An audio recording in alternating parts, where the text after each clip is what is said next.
This video is especially for everyone who panicked about Mirror Valley. This video is a personal attack against you. Make no mistake, for being so bad at this game, for being a semi-competitive person who's flipping his shit all over Mirror Valley because, oh, I can't bounce a Thora anymore. What can I do? A Thora is gonna be invincible, guys. Mirror Valley is too strong, guys. This card is too strong. I can't handle it. I'm definitely not a player who's been in this community for years and has seen this sort of set before. Probably panicked over those sets too.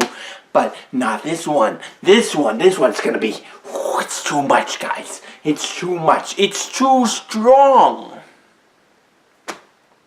Guys, come on. You can't be serious. Now, my idea for this video came before we got the updated translation that clarified that this card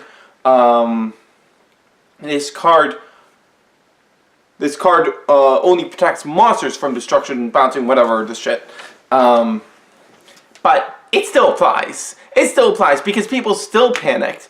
And my dear good friend, Neil Malice from the Young Goodlers chat, Matthew Ortiz Belcher on the Facebooks, he did a bunch of testing as soon as CoroCoro dropped.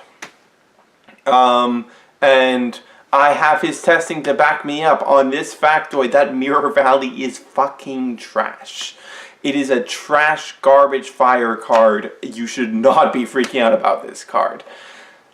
This type of card, this set spell that patches a weakness for a wall. We've seen this sort of card before. The one that really comes to mind when I think of this kind of card is Great River of Hades Archelon. From HP 204. I know there's been others, but that's the one that really comes to mind. Basically, these are cards that give immunity to something to a deck that has a weakness, a big perceived weakness. And that's their whole point. That's the only reason they exist. And they're always bad. They're bad every time. I have not seen a single one of these end up panning out. Especially in the Japanese format. Like, they have a bit more potential in the English format thanks to our sideboard. But over there, like, no, you're not doing anything with it. But, like, these cards become sideboard at best. So let me explain to you why cards like this are utter garbage. Here's the biggest problem. The weaknesses that they're patching up are weaknesses that typically control-focused decks are the ones that are taking advantage of it. And control decks are the decks that are most able to deal with your set spells, to destroy your set spells that never protect themselves, by the way. These set spells never protect themselves. And what are you going to do when you're fighting something that's just going to beat over you or whatever? That doesn't use effect removal. What are you going to do against that sort of deck? Well, you're going to flounder and die, of course. You're just going to roll over and die. That's how it goes. That's what's happening. Because this kind of card is trash. That's just the reality of it. It eats cards from your hand. That it eats deck space that doesn't do anything in a bunch of matchups, and the matchups that it's designed for are control matchups that can deal with set spells. It's stupid. These cards are bad. They're trash. Stop flipping out over these cards. My puppy is coming into the room. My puppy's gonna join the video, I think. Maybe yep, there she is. They're trash, Reba. They're trash. Join me in telling them how trash they all are. Yes. I think I'm going to be doing a bunch of individual videos on significant cards from CoroCoro. Actually, while I'm here, I want to talk about one other really trash Star Dragon World card that I see a lot of people flipping out over. And that's not really a big deal.